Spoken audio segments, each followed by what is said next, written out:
Question 4. Find the range of values of p if the following equations have no real roots. So if no real roots means b square minus 4ac less than 0. Okay, so let's expand and simplify this. Well, actually no need to expand now. We just have to rearrange.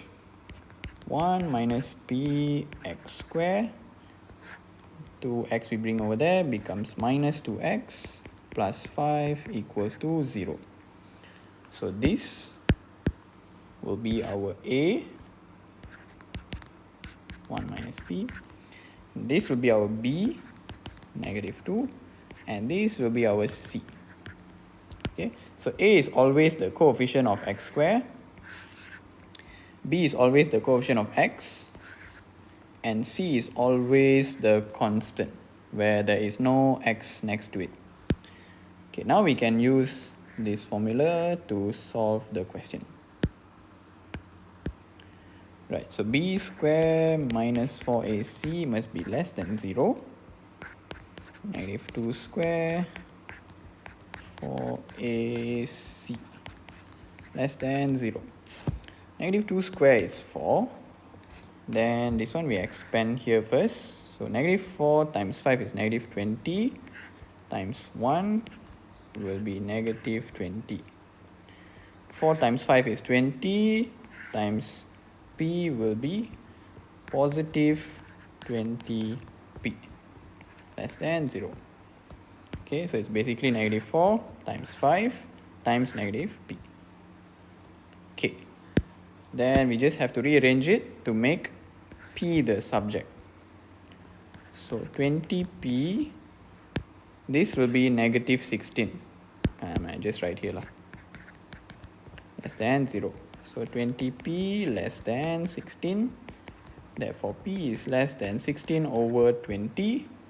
Simplifying this, we will get 4 over 5. This will be the range of p. Okay. Let's look at b. So b is also something similar, but they already arranged it nicely for us. So this is our A for p, and this whole thing will be our b for p plus 1, and this will be our c, p minus 1. So you just have to put it into the equation lah. B square minus 4ac must be less than 0. So 4p plus 1 square minus 4ac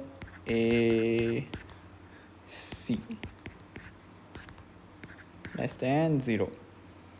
Okay, here we have to expand and simplify. So if you expand this, you get 3 different terms. The first term is 4p squared. So we get 16p squared. The second term is 2 times 4p times 1, which will give us positive 8p.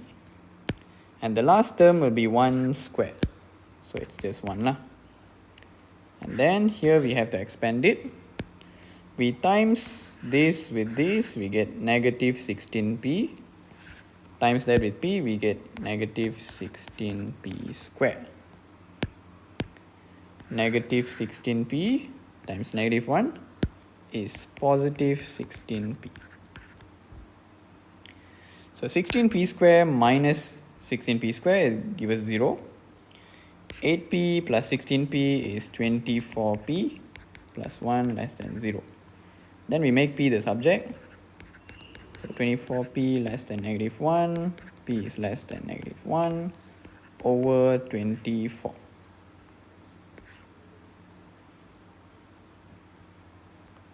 Done.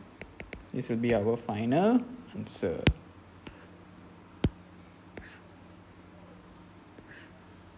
Okay, that's it.